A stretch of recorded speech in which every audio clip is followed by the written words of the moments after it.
නමස්කාර වේවා බුදුරුවනට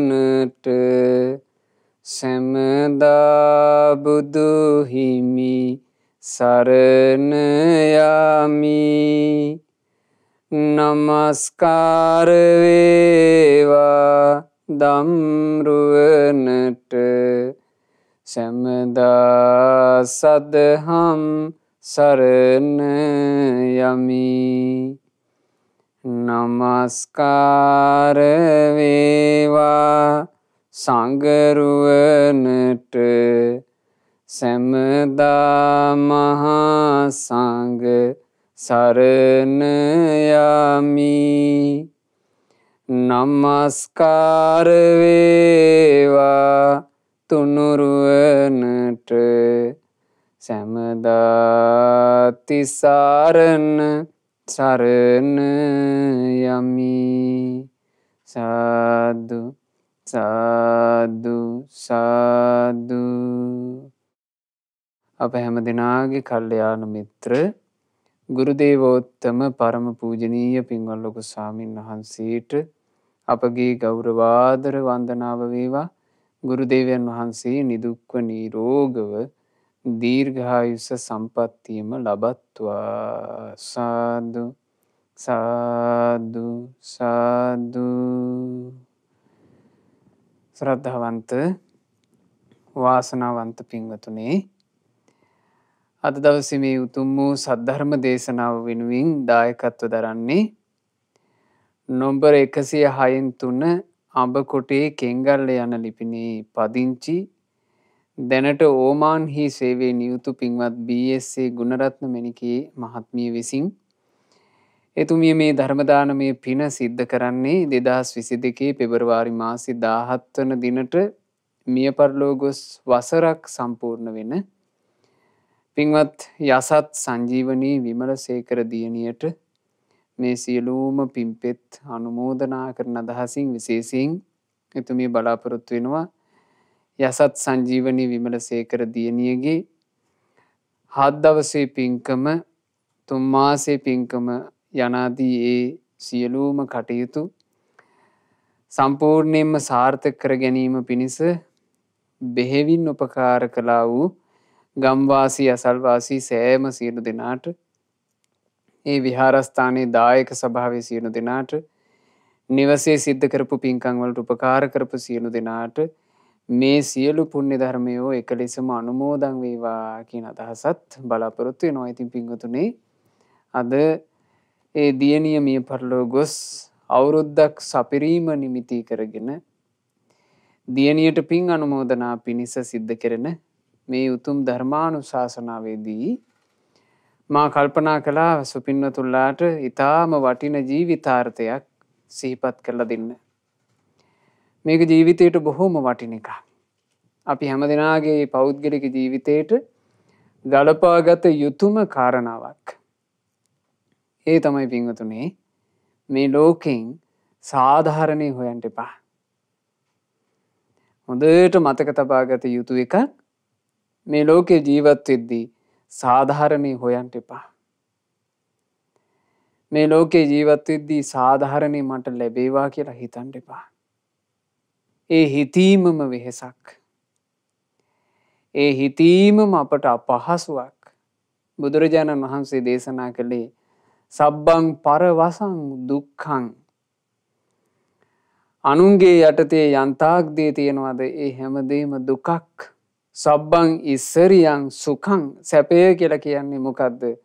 තමා ළඟ තියෙනවා නම් ලෝකෝත්තර සැපවත් බවක්, ලෞතුරු ඉසුරුමත් බවක්, ලෝකෝත්තරව උපදවා ගත්තා වූ ගුණධර්ම, ශ්‍රද්ධාව, සිල්වත් බව, තමන් දම්පැන් පූජා කරලා රැස් කරගත්ත පින, තමන් දිනු කරපු ප්‍රඥාව, මේ ලෝකෝත්තර ඉසුරුමත් බව තමයි ජීවිතයේ සැපය. සාධාරණේ විහඤ්ඤන්ති. සාධාරණේ ඉටු කරගන්න යන හැම දෙනෙක්ම පීඩා විඳිනවා.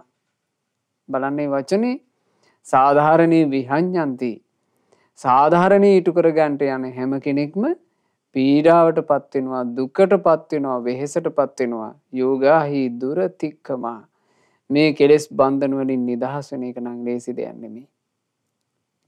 සාධාරණයක් පතාගෙන අපි යලි යලිත් කෙලෙස් ගොන්නට රිංග ගන්නවට වඩා ගොඩාක්ම වටිනා දේ තමයි ලෝකෝත්තර ඉසුරුමත් භාවයක් ඇති කරගෙන මේ සංසාරයේ කෙලෙස් ගැට වලින් නිදහස් වෙන්න වෑයම් කරන එක. පින්වතුනි මේ සසර ගමනේ යද්දී අපි යම් සාධාරණයක් පතනවාද අපි පතන්නේ දුකක්. ඇයි එහෙම කියන්නේ? සාධාරණේ පතන කෙනාට සාධාරණේ නොලැබෙනකොට එතන ලැබෙන්නේ දුක විතරයි. සාධාරණේ කොතෙකුත් පතද්දීත් සාධාරණේ කියන එක ජීවිතේට ලැබෙන්නේ නැත්තම් ඒ කෙනා එතන දුකින් දුකට වෙහෙසින් වෙහෙසට පීඩාවෙන් පීඩාවටම පත් වෙනවා. සැනසුමක් කරා නම් යා ගන්න පුළුවන් කමක් නැහැ. ඒ නිසා මේ සම්බුද්ධ ශාසනයේ මුණ ගැහිච්ච ජීවිතේ අපි හැමදිනා උත්සුක විය යුත්තේ අපේ ජීවිතේ ධර්මයේ තුල දියුණු කර ගන්නටයි. ධර්මයේ තුල තමන් උපදවා ගන්න ගුණ ධර්මයක් තුලින් සැපයක් උපදවා ගන්නටයි හැම තිස්සෙම උත්සාහවත් වෙන්න ඕනේ. බාහිර කිසි කෙනෙකුගෙන් මට මේ කෙනා සැපේ පිණිස ඉන්නවා නේද? මට මේ කෙනා සැපේ පිණිස ඉන්නවා නේද කියලා පතන්න එපා, කැමති වෙන්න එපා. ඒක ලැබෙන්නේ මේ ලෝකේ සැප කැමති යම් ස්ත්‍රියක් හෝ පුරුෂයෙක් හෝ සැප කැමැත්තින් යම් උතුමෙක් සරණ යනවා නම් ඒ ලෞතර භාග්‍යවත් බුදුරජාණන් වහන්සේ පමණි. තමන්ගේ ජීවිතයට සැපයක් සැනසුමක් කැමතිව යම් පිරිසක් සරණ යනවා නම් ඒ සංගරුවන පමණි. තමන්ගේ ජීවිතයට සැපේ සැනසුම පිණිස යම් දහමක් සරණ යනවා නම් ඒ ධර්මය බුදුරජුන්ගේ ශ්‍රී මුක බුද්ධ භාෂිතය වන උතුම් ශ්‍රී සද්ධර්මයේම පමණි, වෙන කිසිවක් නැහැ. අනික් දේවල් පස්සේ සරණක් පතාගෙන සාධාරණයක් පතාගෙන යුක්තියක් පතාගෙන යන හැම කෙනා තමන් වෙහෙසටපත් වෙනවා මිසක් ප්‍රශ්නේ නම් විසඳෙන්නේ නැහැ. පින්වතුනේ ජීවිතවලට ප්‍රශ්න ඒම කියන එක කතා කරන්න ගියොත් එහෙම ඒකේ කෙලවරක් නැහැ. අපිට ප්‍රශ්නයක් කෙනෙකුට අපිට හිතෙනවා මේ මිහි පිට වැඩිපුරම දුක් විඳින්නේ මමයි කියලා. අපි එහෙම හිතුවාට අපිට වඩා ගොඩාක් දුක් විඳින, අපිට වඩා ගොඩාක් ප්‍රශ්න තියෙන මිනිස්සු මේ ලෝකේ ජීවත් වෙනවා. ඒ නිසා කවදාවත් Tamanට ප්‍රශ්න කංකටොළු පැමිණියා කියලා තම මානසික වැදගෙන වැටෙන්න එපා. ප්‍රශ්න කංකටොළු වෙන හැම අවස්ථාවකම අපි කල යුත්තේ ධර්මයේ තුල ශක්තිමත්ව නැගී සිටීමයි. ඒකමයි සැනසුම. මම කියන්නම් බුද්ධ කාලේ සිද්ධ වෙච්ච සිදුවීමක්. ඒක තරුණ වයසේ කාන්තාවක්. ඒ කාලේ විවාහ දිවියට පත්වීම කියන එක ඊටාම අඩු වයස්වලදී සිද්ධ වුණා. ඇය අවුරුදු 16 දී තරුණයෙක් එක්ක විවාහ වුණා.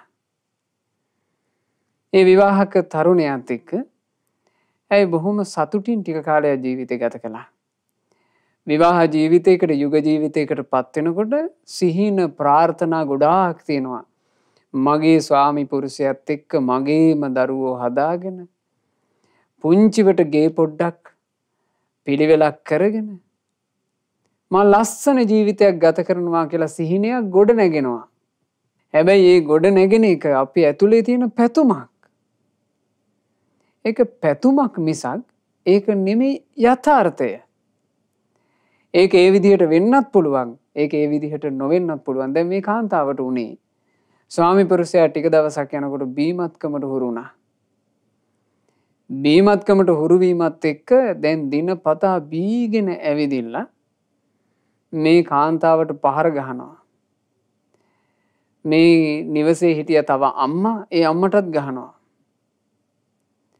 කිසිම ආකාරයකින් මේචල් කරන්න බැරුව ගියා. මේ පුරුෂයා එන්නෙන්නම දරුණු වුණා. මේ අතරේ ඇය ගැබ් ගත්තා. දැන් ඇයගේ වයස අවුරුදු 17ක් 18ක්. ඇයට තේරෙන්නේ නෑ මේ දරු පැටියෙක් කුසේ දරාගෙන රැකගන්නේ කොහොමද කියලා.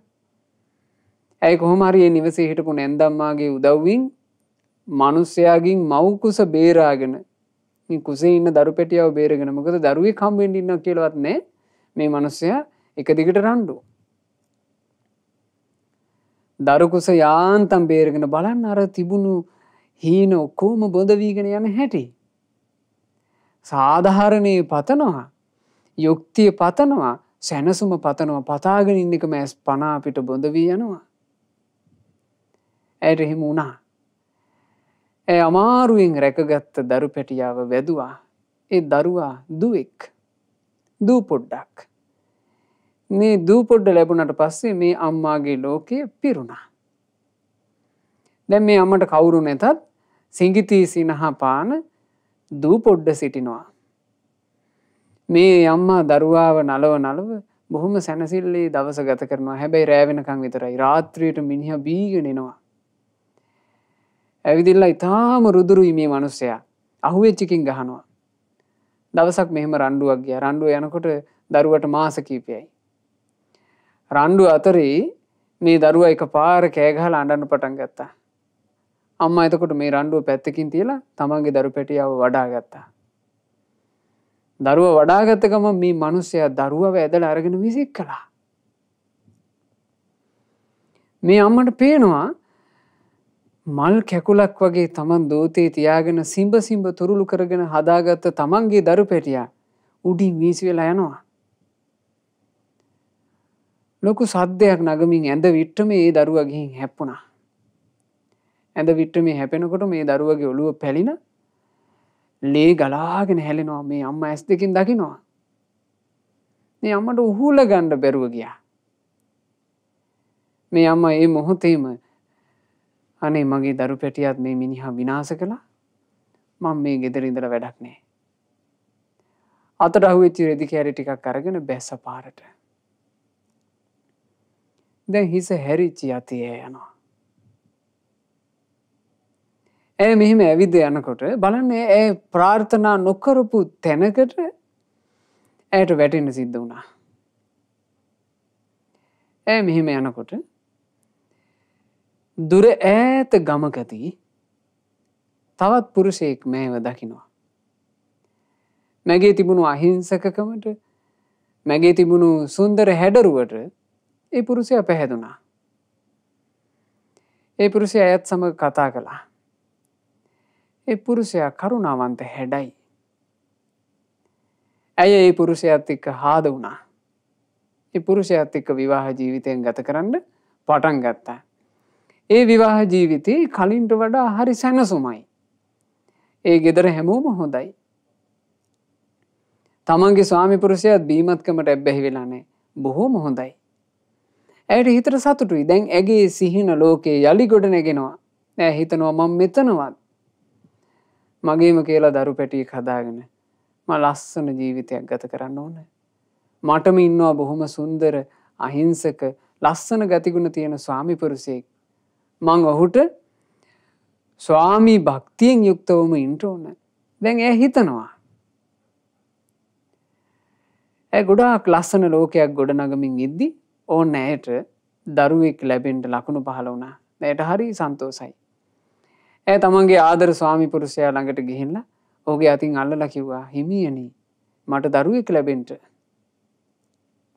ස්වාමි පුරුෂයා එතකොට හරි සන්තෝෂ වෙලා ඇයට දරුවා බිහි කිරීම පිණිස උවමනා කරන හැම පරිසරයක්ම ඇයට අතට පයට සේවක කාරකාදීන් දීලා සියලු කටයුතු සූදානම් කළා. ඇය ඊටාම සුවසේ දරු පැටියෙක් වැදුවා. ඒ පාර කොළු පැටියෙක්. ඒ කොළු පැටියා දැන් හරි හැඩ හිනහ පානවා. ඇයට හරි සන්තෝසයි. ඇයට මේ කොළු පැටියාව නැතුව මොහොතක් ඉන්න බැරි තරම්. ඇයට දවසක් කඩපිටට යන්න උවමනාවක් ආවා උදේම. ඇයට දරු පැටියාව තියලා යන්න හිතෙන්නේ. ඇය දරු පැටියාවත් වඩාගෙන කඩපිටට යෑම පිණිස පිටත් වුණා. ඒ පිටත් වෙනකොට ඇයට අතර මගදී යම්කිසි බඩේ අජීර්ණයක් හැදුනා. මේ බඩේ අජීර්ණෙත් එක්ක ඇයට කොහේ හෝ තැනකට ගිහිල්ලා සැඟවිලා ශරීර කෘත්‍ය කරගන්න අවශ්‍යතාවයක් යෙදුණා. ඇය වටපිට බලනකොට ඇයට පේනවා කවුරුවත් නැති පාළු අම්බලමක් තියෙනවා. ඒ අම්බලමට එහා පැත්තේ පොඩිවට කැලෑරොද. ඇය කල්පනා කළා අම්බලමේ දරු පැටියාව තියලා මම යන්න ඕන කැලෑරුදට පොඩ්ඩක්.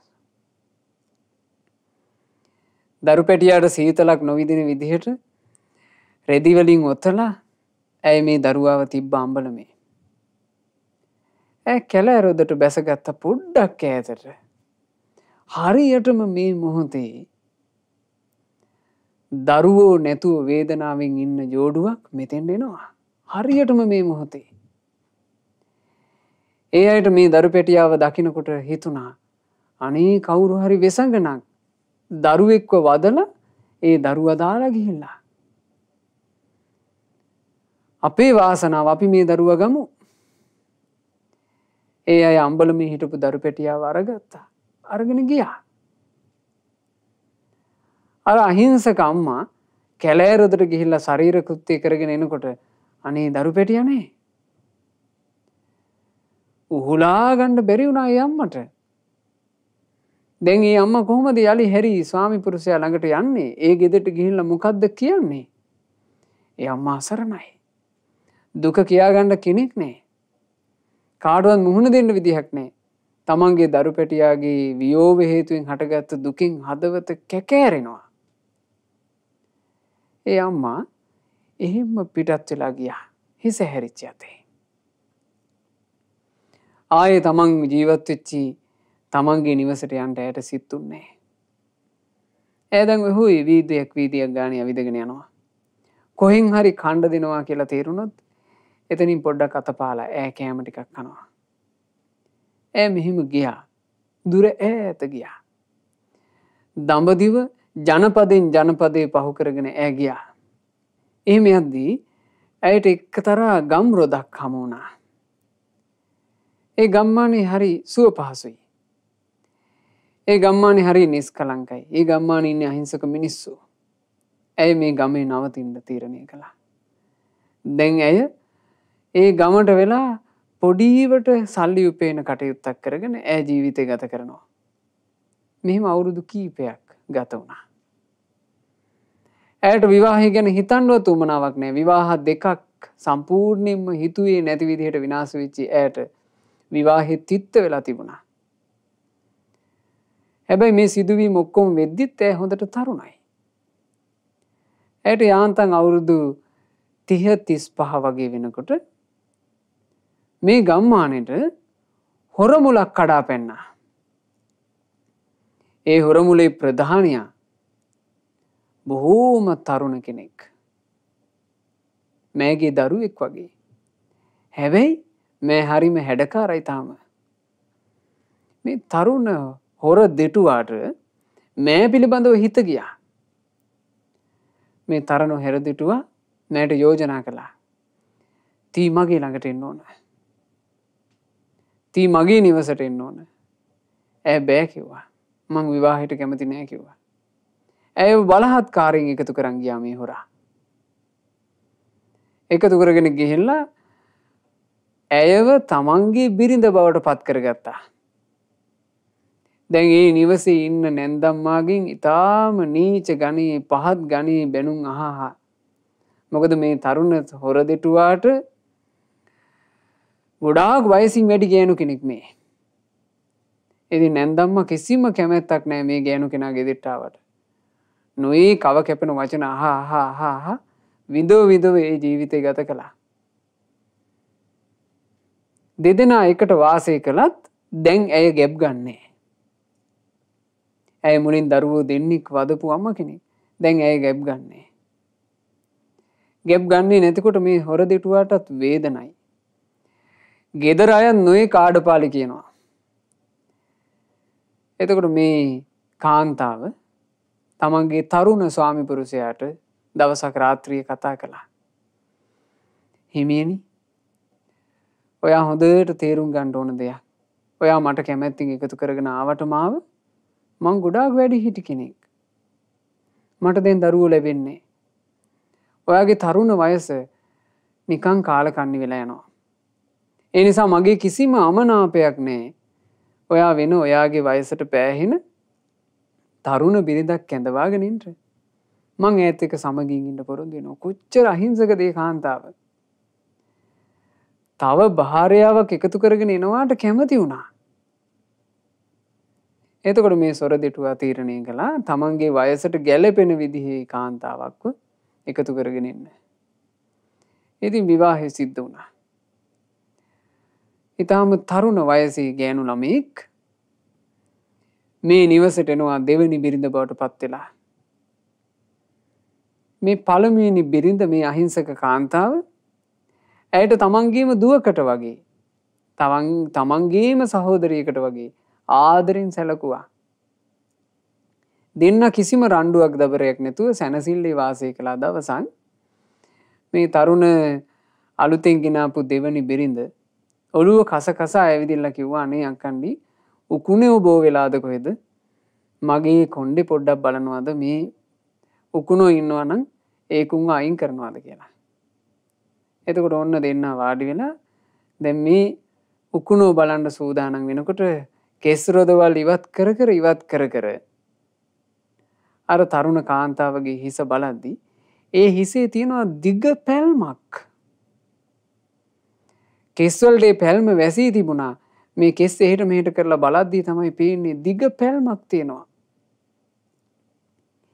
මේ පැල්ම දකිනකොට මේ කාන්තාවට මතක් වුණා මම මේ පැල්ම දැකලා තියෙනවා මීට කලින්. කොහෙන්ද මම මේ පැල්ම දැක්කේ? එයාට මතක් වෙනවා තමන්ගේ පළවෙනි දරුවා තමන් දූ පොඩ්ඩක් වදලා ඉන්නකොට අර නොසන්ඩාල මිනිස්සයා බීමත්කමින් තමන්ගේ දරුවව වීසි කළා. දරුවගේ හිස ඇඳ විට්ට මේ වැදිලා පැල්මක් හටගත්තා. ඒ පැල්ම මේ වගේ. ඇයට මතක් වුණා. ඇගේ අත් දැන් වෙවුලනවා. ඇය අහනවා නැගණි ඔයාගේ ඔළුවේ මොකෝ මෙච්චර දිග පැල්මක්? එතකොට ඇය කියනවා අක්කණ්ඩි ඕක උනේ කොහොමද කියලාවත් මන් දන්නේ. මට යන්තම් තේරෙනකොටත් ওই පැල්ම මගේ ඔළුවේ තිබුණා. මට මගේ ආච්චි අම්මා කිව්වේ අපේ අම්මයි තාත්තයි සණ්ඩු වෙලා තියෙනවා. තාත්තා බීමත් කෙමින් ඉන්න කෙනෙක්. තාත්තා සණ්ඩු කරගත්ත වෙලාවේ මගේ අහිංසක අම්මගෙන් මාව උදුරලා අරගෙන වීසි කරලා තියෙනවා. ඒ මගේ අහිංසක අම්මගේ මූණ මං කවදාවත් දැකලා නෑ අක්කණ්ඩි. ඒ අම්මා එදාම ගෙදරින් බැහැලා ගියාලු. ආයේ මං කවදාවත් දැකලා නෑ. මේ මෑ ගැනම කියනවා. ඇගේ දෑත් වෙවුලුවා ඇස් වලට කඳුළු පිරුණා කරගන්න දෙයක් නෑ. දැන් කියන්නද මමයි ඔයාගේ අම්මා කියලා. කොච්චර ලැජ්ජාවක් ඇයට හටගත්තාද? ඇයි එකම මිනිස්සෙකුගේ සම භාර්යාවරු බවට පත් වෙන්න සිද්ධ වුණා. තමන්ටත් තමන්ගේ එකම ආදර දුවටත් තමන්ගෙම කුසින් වැදූ දුව වේදනාවට පත් වෙලා. උහුලා ගන්න බැරි වේදනාවට පත් වෙලා ඒක තෙරපාගෙන මහ ගින්නක ඈ ඉන්නවා. මේක උහුලගෙන ඉන්න බැරුව ගියා. උහුලාගෙන ඉන්න බැරුව දවසක් ඉකි ගගහ අඬනකොට තනියම නැන්දම්ම මෙතෙන්ට කිට්ටු වෙනවා. නැන්දම්ම මගේ හිස අත ගාලා කරුණාවෙන් ඇහුවා මොකෝ ලේලියේ මේ අඬන්නේ? අලුතින් බිරිඳ කෙනෙක් ඇඳගෙන අපිට තීට දුකද කියලා ඇහුවා. එතකොට නැන්දම්මට මෙයා විස්තරي ඔක්කොම කිව්වා. අනේ නෑ නැන්දම්මේ මෙහෙම සිදුවීමක් මේ මගේම දුව නැන්දම්මටත් බලවත් වේදනාවක් හටගත්තා. නැන්දම්ම ඒ වෙලාවේ හිත හදන්න කතන්දරයක් කියනවා. දුවේ ඕක එච්චර හිතන්න කාරණාවක් නෙවෙයි. ඕක ලොකුවට ගන්න එපා. ඔය මගේ කොළුවා කියලා මං කිව්වට ඔය ඉන්නෙත් මගේ කොළුවා නෙමෙයි. මට දරුවෝ නෑ. මම දවසක් මගේ ස්වාමි පුරුෂයාත් එක්ක උදෑසනම ඇවිද යනකොට අපි දෙන්නට දකින්න ලැබුණා අම්බලමක එක වෙසඟනක් දරුවෙක් වදලා ඒ දරු පැටියව ඔහේ දාලා ගිහිල්ලා තියෙනවා. ඒ අම්බලමින් අපි මේ දරු පැටියව අරගත්තේ. මේ අපේ දරුවෙක් නෙමෙයි කිව්වා. එතකොට තමන්ගේ ස්වාමි පුරුෂයාගේ වයසත් එක්ක බලනකොට තමන්ගේ දරු පැටිය අහිමි වෙච්ච කාලේ මේ ඔක්කොම එක වගේ. ඇස් දෙක ලොකු කරගෙන ඇහුවා නැන්දම්මේ ඒ කොහේද ඒක උනේ? ප්‍රදේශේ කිව්වා. ප්‍රදේශේ කියනකොට හරියටම Tamante සිදුවීම වෙච්ච ප්‍රදේශේ. වෙලාව කිව්වා. වෙලාව හරියට මේ වෙලාව. ඇගේ මුළු සර්වාංගෙම වෙවුලන්න පටන් ගත්තා. දුක උහුල ගන්න බැරුව රෝම කූපයක් ගානේ දැවිලි හට ගත්තා. ඒත් ඈ කියන්නද? ඈ කියන්නද මේ වෙසඟනකගේ දරුවෙක් නොවේ. ඒ මගේම දරුවා. කොහොමද කියන්නේ? තමන්ගේම පුතාත් එක්ක තමන්ට අඹු සැමියෝ විදිහට එක යහනේ ඉන්න සිද්ධ වුණා. බලන්න පින්වතුනි සංසාර ගමන බිඹඳු සසර ගමනක් මෙබඳු දුක්ගිනි. සාමාන්‍යයෙන් අපි ජීවිතේ දුක්ගිනි ගැන කතා කරනකොට මං හිතන්නේ කාන්තාවකගේ දුක්ගිනි අතරේ ඔය වගේ දුක්ගින්නකට ලේසි කාන්තාවක් මුහුණ දීලා නැතුව ඇති. ඒ අම්මගේ හදවත වාවා ගන්න බැරුව ගියා. ඒ දවසක් තීරණයකට ආවා. කාටවත් නොකිය මේ ගෙදරින් මං බහිනවා එළියට. එක්ක මං එල්ලිලා මැරෙනවා. මට මේ ජීවිතේ එපා. එක්කෝ මං ගඟක මුහුදක පයින්නවා. මට මේ ජීවිතේ එපා. එක්ක මං වසක් විසක් කරනවා. මට මේ ජීවිතේ එපා. මේවා දැක දැක මං කොහොමද පණ පිටින් ජීවත් වෙන්නේ? ඈ පාරට බැහැලා යනවා. ඈ පාරට බැහැලා යනකොට ඇයට දකින්න ලැබෙනවා මේ ලෝකෙට බරක් නැතුව සැනසille පා තබා ඉතා ප්‍රිය මනාප මුහුණක් ඇතුව වැඩම කරන භික්ෂුණියක්. ඒ භික්ෂුණිය දැක්ක ගමන් ඇගේ මුළු ශරීරෙටම මහා සිසිලසක් දැනුණා. ඇගේ හිතටත් මහා ශාන්තියක් දැනුණා. ඇය භික්ෂුණිය ළඟට ගියා. වන්දනා කළා. වන්දනා කරලා කිව්වා අනේ ආර්යාවිනි ඔබ වහන්සේ සැනසී සිටිනවා. මමත් අහසයි සැනසීමට. ආර්යාවිනි ඔබ වහන්සේ ලැබූ සැනසීම මටත් දෙන්නකෝ. එතකොට මේ භික්ෂුණිය මේ කාන්තාව පැවිදි කළා. පැවිදි උපසම්පදාව ලැබූ ඒ තැනැත්ති නොබෝ කලකින්ම සියලු කෙලෙස් නසා උතුම් අරහත් උත්තමාවියක් බවට පත් වී සැනසීමම උදා කරගත්තා. මේ අරහත් උත්තමාවිය තමයි තමන්ගේ කතාව මේ විදිහට කිව්වේ. තමන්ට සිද්ධ වෙච්ච දේ. මේක පින්වතුනි විලාපයක් නොවේ. මේක අඳුනාවක් නොවේ. මේක සංසාර ගමනේ කතාවක්. ඒ කතාව ඒ භික්ෂුණිය කිව්වේ හැඬු කඳුලින් නොවේ. ඈ සැනසීලා. ඈ සැනසුනේ කුමක් නිසාද? ලෝකෝත්තර සැපයක්, ලෝකෝත්තර ඉසුරුමත් බවක් ඈ උපදවා ගත්ත නිසා. ඒ නිසා හොඳට තේරුම් ගන්න පින්වතුනි සබ්බං ඉස්සරියං සුඛං. යම් කිසි ධර්මයේ තුලින් ලබා ගන්නා වූ දියුණුවක් ඉසුරුමත් බවක් ඇද්ද? ඒකමයි සැපය. ඒකමයි සැපය. ඒ නිසා ජීවිතේට දුක්ගින්දර කොතෙකුත් අපට පැමිණෙන්න පුළුවන්. අපිට වයසට යෑම හේතු කොටගෙන හටගන්නා දුක්, ලෙඩවීම හේතු කොටගෙන හටගන්නා දුක්, ප්‍රිය වූ අය වෙන් වෙලා යනකොට හටගන්නා දුක්, අප්‍රිය අමනාප අයත් එක්ක එකතු වෙන්න වෙද්දී හටගන්නා දුක්, තමන් පතන සාධාරණේ නොලැබෙනකොට හටගන්නා දුක්, තමන් පතන යුක්තිය නොලැබෙනකොට හටගන්නා දුක් ආදී කොට කෙලවරක් නැතුව කියන්නට තරම් අපේ ජීවිතවල දුක්ගිනි ඇත. මේ දුක්ගිනි වලට එකක් ගානේ විසඳුම් හොයාගෙන ගියත් ඒ විසඳුම් වලට අපි විසඳුම් කියලා සාමාන්‍ය මේ බාහිර ලෝකේ හොයන විසඳුම් වලට අපේ ජීවිතයට සැබෑ සැනසුමක් ලබා දෙන්න බෑ. හැබැයිම සැනසුම තියෙන්නේ ධර්මයේ තුලමයි. ඒ නිසාමයි බුදුරජාන් වහන්සේ දේශනා කළේ මහණෙනි ධම්ම දීපා විහරත. ධර්මයේ දූපතක් කරගෙන ධර්මයේ රැකවරණයක් කරගෙන වාසය කරන්න. අනඤ්‍ය සරණ ඔබට වෙන සරණක් නම් නැත්තේමය. ඒ නිසා පින්වතුනි ධර්මයේ සරණ ධර්මයේ පිහිට තෙරුවනේ සරණ තෙරුවනේ පිහිට මේකම ජීවිතේ මූලික දේ බවට පත් කරගන්න. මින් එහා සෙරණක් අපිට ඇත්තේ නැහැ. අපි නොසැතිව් නොපැතූ දේවල් වලට අපට මුහුණ දෙන්න සිද්ධ වෙනවා කියන එක අපට පමණක් පෞද්ගලික එකක් නොවේ. ඒක එහෙම තේරුම් ගන්න. ජීවිතේට දුක් ගින්දර එනකොට පින්වතුන්ලාට හිතෙනවා අයියෝ මේවා අපටම ඇයි වෙන්නේ? නෑ. ඒක අපටම විතරක් වෙන එකක් නෙමෙයි. මේ ලෝකේ වයසට යෑම කියන කාරණින් ගුටි කන්නේ අපි විතරක් නෙමෙයි. හැමදෙනා තමන් වයසට යෑම හේතු කොටගෙනත් තමන්ගේ ආදරණීයන් වයසට යාම හේතු කරගෙනත් විඳවනවාමයි.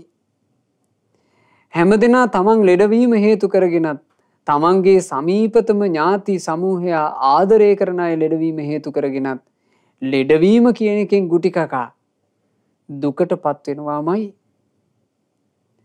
හැමදෙනා තමන්ගේ මරණය මුල් කරගෙනත් තමන් ආදරය කරන අය වියෝ වෙලා යනකොට ඒක මුල් කරගෙනත් දුකටපත් වෙනවාමයි. හැමදෙනා මේ ගෙවී යන ආයුෂ ඇතුලේ ආයුෂ ගෙවී යාමකට මැදි වෙලා ඒ ප්‍රශ්න අස්සේ විඳවනවාමයි. හැමදෙනා නැසී යන දේවල් වලට මැදි වෙලා නැසී යන දේවල් නැසි යද්දී විඳවනවාමයි. මේක අපිට විතරක් පෞද්ගලික එක නෙමෙයි.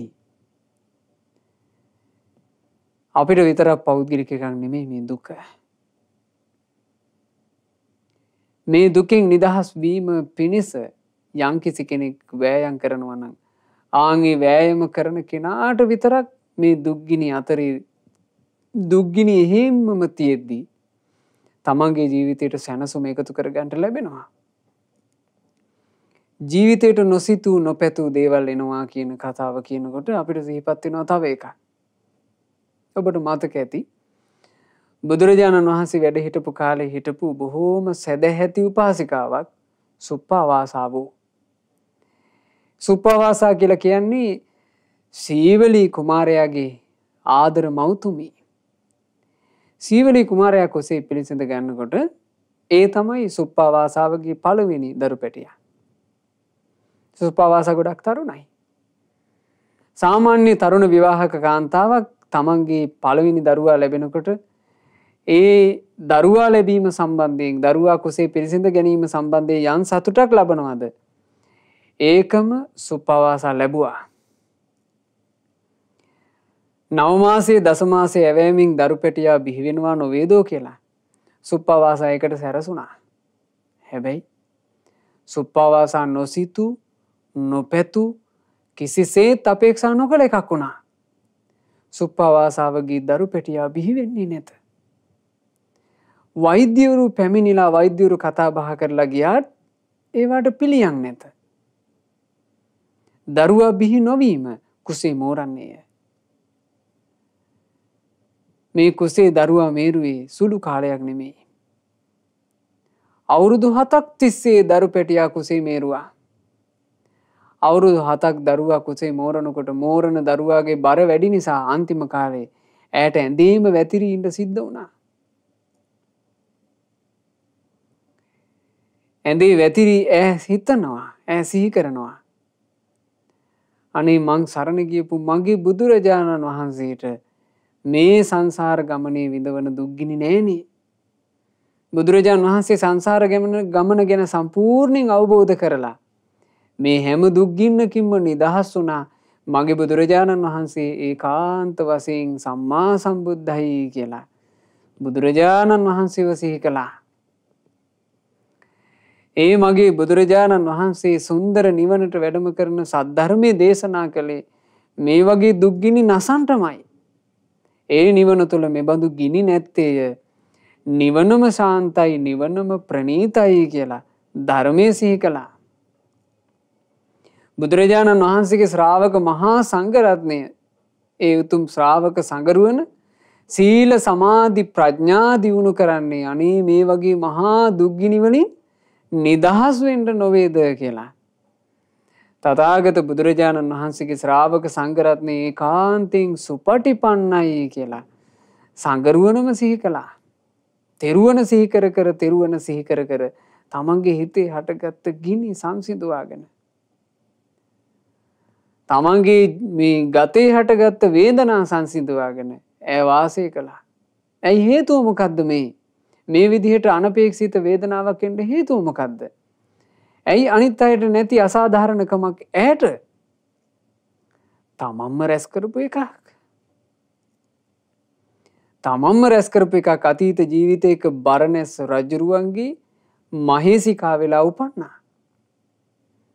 ඇයට එකම පුතෙක් හම්බ වුණා. තමන්ගේ ස්වාමි පුරුෂයා මිය පරලෝ යනකොට පුත්‍රයා රජකමට පත් වුණා. දැන් පුත්‍රයාගේ මව්බිසවුන් වහන්සේ තමයි පුත්‍රයාට අවවාද අනුශාසනා කරන්නේ. පුත්‍රයාට හිතුවිල්ලක් ඇති වුණා එක්තරා නගරයක් ආක්‍රමණය කරන්න. අම්මගෙන් උපදෙස් පැතුවා. අම්මා එතකොට කිව්වා ඔකට මහා දෙයක් කරන්න නෑ. කරන්න තියෙන්නේ තමන්ගේ සේනාව ලව්වා මුළු නගරෙම වටලන්ට. නගරේ වට කරලා නගරේ ඇතුළට යන්න තියෙන වතුර ගලාගෙන යන සියලු ගංගා අවහිර කරන්න. එකම ගඟක්වත් ගලාගෙන යන්න දෙන්න එපා ඇතුළට. නගරෙන් පිටතට කිසි කෙනෙකුට එන්න දෙන්න එපා. නගරේ ඇතුළට කිසිම කෙනෙකුටවත් කිසිම දෙයකටවත් යන්න දෙන්න එපා. කෑම බීම සියල්ල නවත්තන්න කිව්වා. දින 7ක් යනකොට රටවැසියෝම කිපිලා රජ්ජුරුවන්ව ඝාතනය කරලා රාජ්‍ය අපට දෙයි කිව්වා. කියපු විදිහටම වුණා. කියපු විදිහටම සිද්ධ වුණා. රාජ්‍ය බලය ලබා ගත්තා. එදා උපදෙස් දුන්නේ අම්මා. උපදෙස් අරගෙන උපදෙස් ක්‍රියාත්මක කළේ පුතා. උපදෙස් දීපු අම්මා මේ ගෞතම සාසනයේ සුප්පවාසා කියලා උපදිනවා. උපදෙස් අරගෙන ඒ උපදෙස් අනුව කටයුතු කරපු පුතා ඒ අම්මගේ මුකුසේ හිර වෙන අවුරුදු 7ක් බඩක් ඇතුලේ හිර වෙලා විඳවන්න සිද්ධ වෙන පුත්‍රයා වෙලා එනවා. බලන්න සසර. මේ විදිහට තමයි සංසාර ගමන යන්නේ. ඒ නිසා පින්වතුනි සංසාර ගමනේ සාධාරණී කියන එක හොයන්න එපා. සංසාර ගමනේ යුක්තිය හොයන්න එපා. සංසාර ගමනේ අන් අයගෙන් හොඳ හොයන්න එපා. අන් අයගෙන් සැලකුම් හොයන්න එපා. අන් අයගෙන් ಗುಣ කතා හොයන්න එපා. හොයන්න මේ සසරේ තමන් මේ මනුස්ස ජීවිතේ ලැබූ මොහොතේ පින් මොනවාද? කුසල් මොනවාද? යහපත මොනවාද? මම මේ සමාජයට සාධාරණයක් කරන්නේ කොහොමද? අයුක්තියක් නොවෙන විදිහට මං ජීවත් වෙන්නේ කොහොමද? මම ගුණධර්මයන්ගෙන් වැඩෙන්නේ කොහොමද? මං ධර්මයේ දියුණු කරගන්නේ කොහොමද? මෙව්වා හොයන්න. තමන්ගේ රැකවරණේ තමන් හදාගන්න. තමන්ගේ රැකවරණේ තමන් හදා ගන්නවා ඇරෙන්න පිංගතුනේ.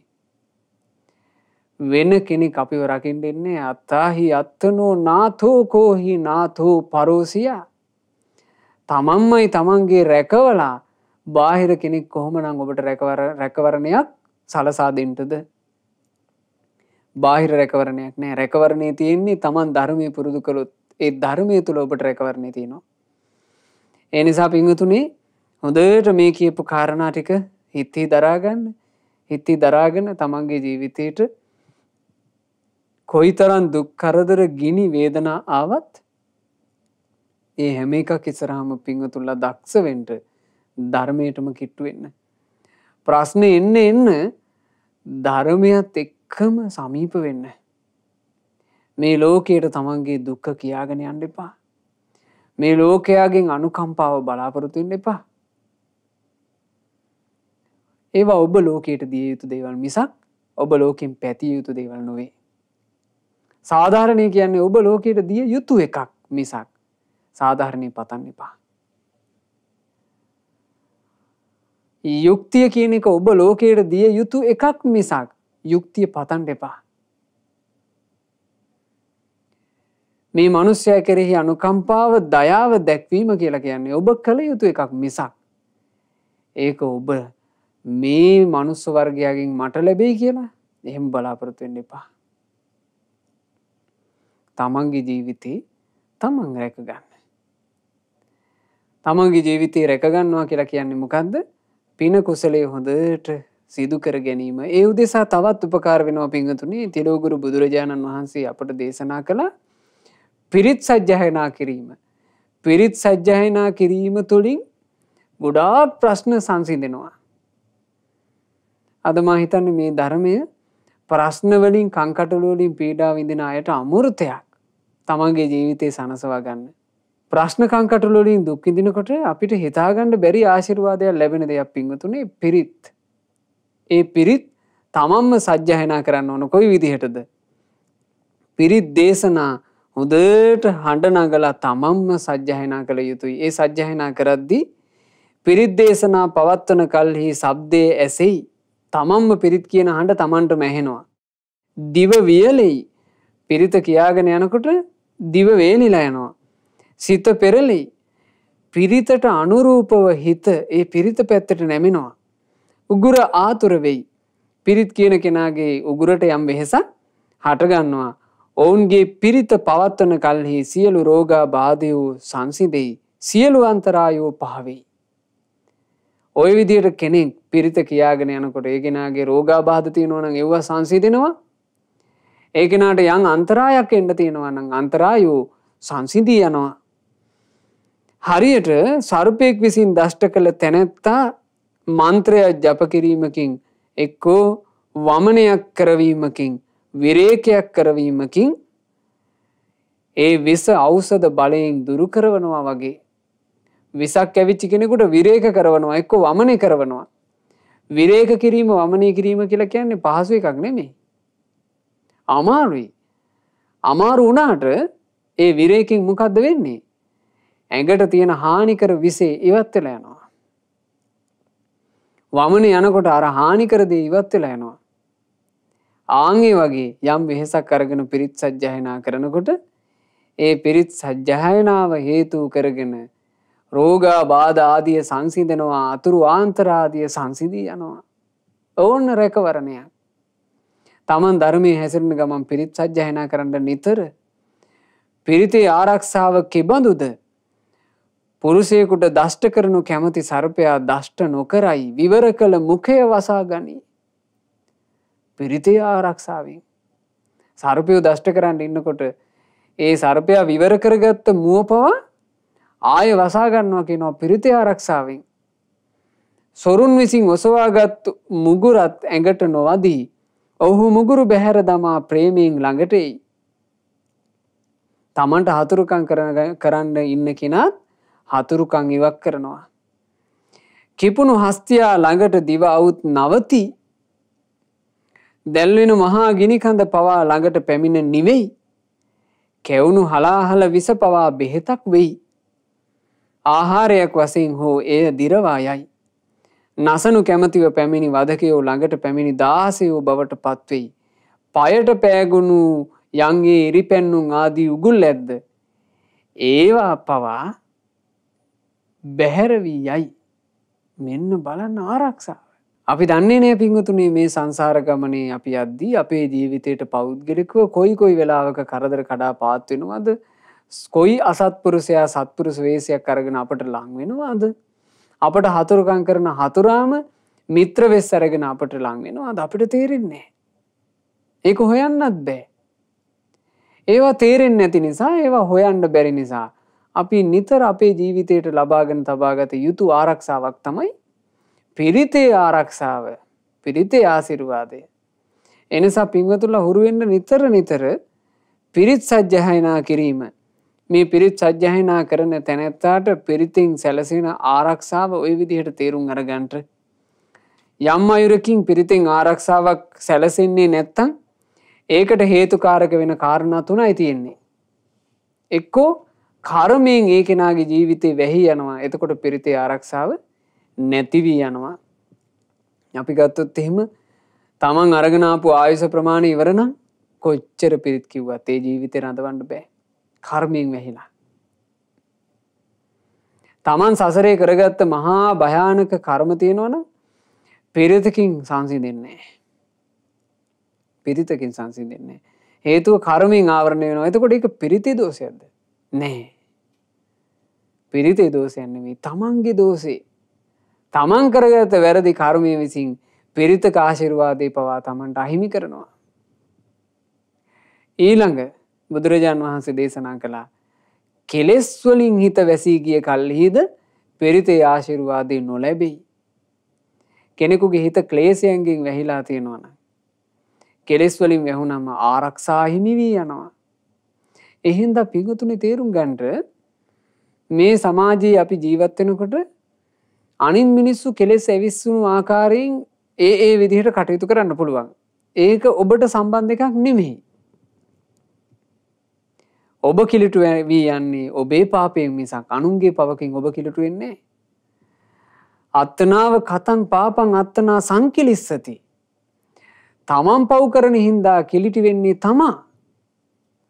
අත්තනා අකතං පාපං අත්තනාව විසුජ්ජති.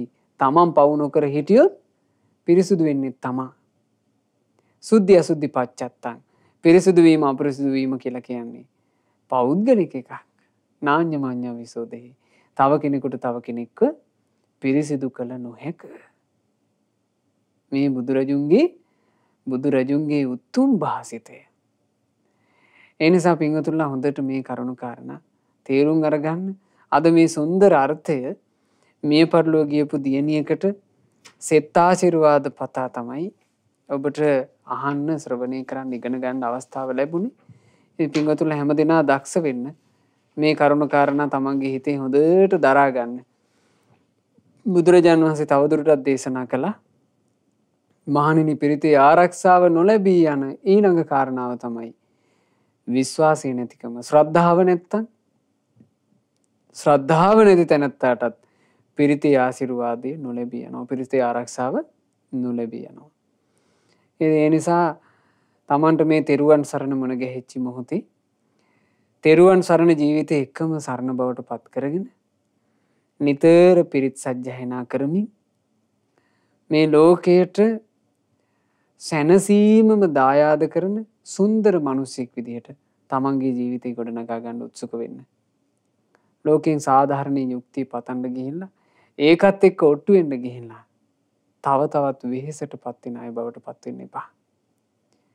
ඉතින් අද දවසේ මේ සොඳුරු සද්ධර්ම දේශනාව අපි මේ විදිහට සිදු කොට රැස් කළා වූ සියලුම පුණ්‍ය ධර්මයෝ 2022 පෙබරවාරි මාසේ 17 වන දිනට මිය පරලෝ ගොස් වසරක් සම්පූර්ණ වන පින්වත් යසත් සංජීවනී විමලසේකර දියණියට අනුමෝදන් වෙත්වා.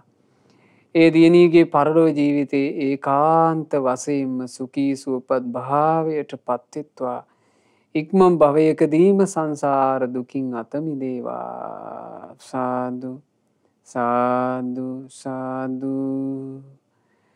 රැස් කරගන්නට යෙදුණු සියලු පින් අපි අනුමෝදන් කරමු. සියලු දෙවිවරුන්ට සක් දෙවිඳුන් සතරවරන් දෙවිවරු සෙන්පති දෙවිවරු ප්‍රධාන කොට සදෙව්ලෝ වැසි සියලු දෙවියෝ පින් අනුමෝදන්ව දිව්‍ය සැපින් දිව්‍ය ආශ්චර්යෙන් වැඩෙත්වා. දෙවියන්ගේ නිරන්තර රැකවරණ අපට සලසත්වා. දෙවියෝද සසර දුකින් අත මිදේවා. සාදු සාදු සාදු. අපගේ ගුරු දේවෝත්තම කල්යාණ මිත්‍ර පරම පූජනීය පින්වත් ලොකු ස්වාමීන් වහන්සේට සියලු පින් අනුමෝදන්ව ගුරු දේවයන් වහන්සේ නිදුක්ඛ නිරෝගව දීර්ඝායුෂ සම්පත්තියම ලබත්වා. සාදු සාදු සාදු. රැස් කළා වූ මේ උදාරතර පුණ්‍ය ධර්මය අනුමෝදන් කරමු. අපි විශේෂයෙන් අඹකොටේ සිරි සුගත තපෝවන විහාරස්ථානයේ වැඩ සිටින මේ පින්වත් නායක ස්වාමීන්ද්‍රයන් වහන්සේ ඇතුළු පූජනීය ගරුතර මහා සංඝරුවනට පින් අනුමෝදනා වෙත්වා. රටලෝකවාසී සිල්ගුණ පුරණ මහා සංඝරුවනටත් අනගාരികා මෑණිවරුන්ටත් පැවදි අපේක්ෂාවෙන් සිටින පින්වත් හැම දෙනාට පින් අනුමෝදන්ව නිදුක් නිරෝග සුවයම සැලසේවා. දීර්ඝායුෂ සම්පත්තියම සැලසේවා. පින්වතුන් වහන්සේලා ගෞතම සාසනයේම ධර්මාවබෝධයෙන් සැනසේවා. සාදු සාදු සාදු. රැස් කළ උදාරතර පුණ්‍ය ධර්මයන් 2022 පෙබරවාරි මාසේ 17 වන දිනට මිය පරලෝ ගොස් වර්ෂයක් සම්පූර්ණ වන පින්වත් යසත් සංජීවනී විමලසේකර දියණියට අනුමෝදනා වෙත්වා.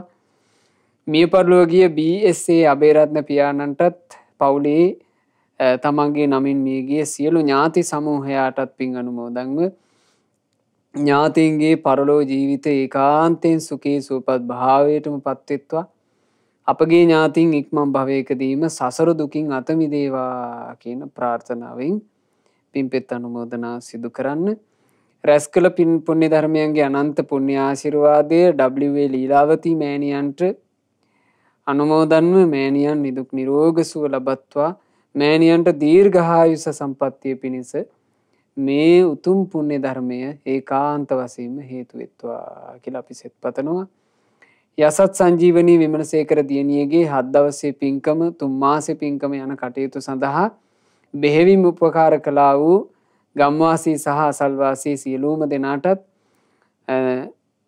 විහාරස්ථානයේ දායක සභාවේ පින්වත් හැම දෙනාටත් නිවසේ සිදු කර පින්කම් සඳහා නොඑක් අයුරින් උදව් උපකාර කළා වූ පින්වතුන්ලා සෑම සියලු දෙනාටත් මේ සියලු පුණ්‍ය ධර්මයන්ගේ ආශිර්වාදය නොඅඩුවම සැලසේවා. විශේෂයෙන් අද ධර්ම දානය සිද්ධ කරන නම්බර 106න් 3 අඹකොටේ කෙංගල්ල යන ලිපිනේ පදිංචි මේ වෙනකොට ඕමාන්හි සේවයෙන් යුතු පින්වත් BSA ගුණරත්න මෙනිකී මහත්මියට අපි විශේෂයෙන් පින් අනුමෝදනා කරනවා. ඒ විදේශගතව සිදු කරන කටයුතු ගෙවන ජීවිතේ කරදරයකින් බාධාවකින් තොරව සැනසෙල්ලේ ගත කරන්න ලැබේවා. කායික මානසික දුක් පීඩා දුර වෙලා කායික මානසික සැප සැහැල්ලුවම සැලසේවා. තවදුරටත් කලන මිතුරු ඇසුරු ලැබමින් සුවසේ පින් කර ගන්නටත් සුවසේම ධම්මග දියුණු කර ගන්නටත් මේ මහත්මියට වාසනාව අවකාශයේ සැලසේවා. එතුමියටත් එතුමියගේ පවුලේ සෑම සියලු දෙනාටත් පින් අනුමෝදන්ව සියලු දෙනා නිදුක් නිරෝග සුව ලබත්වා දීර්ඝායුෂ ලබත්වා කරන කියන සියලු යහපත් කටයුතු ਸਰව ප්‍රකාරයෙන්ම සාර්ථක වෙත්වා. පින්වත් සියලු දෙනාට කලන මිතුරු ඇසුරේ සුවසේ ගුණ දහම් දියුණු කරගෙන සුවසේ ධම්මග දියුණු කරන්නට අවකාශ සැලසෙත්වා. ශ්‍රද්ධා මාසික ධර්ම දාන සමාජික පින්වත් හැම දෙනාටත් ශ්‍රද්ධා කාර්ය මණ්ඩලයේ සියලු දෙනාටත් ඒ වගේම සුපින්වත් ඔබ හැම දෙනාටත් මේ ගෞතම බුදු සසුන තුලම චතුරාර්ය සත්‍ය ධර්මය අවබෝධ කරන්න වාසනාව ලැබෙත්වා. හැම දෙනාටම තෙරුවන් සරණයි. නමෝ බුද්ධාය. මෙවැනි වටිනා ධර්මදේශනා ශ්‍රවණය කිරීමට ශ්‍රද්ධා ඩේලි YouTube චැනලය සබ්ස්ක්‍රයිබ් කරන්න.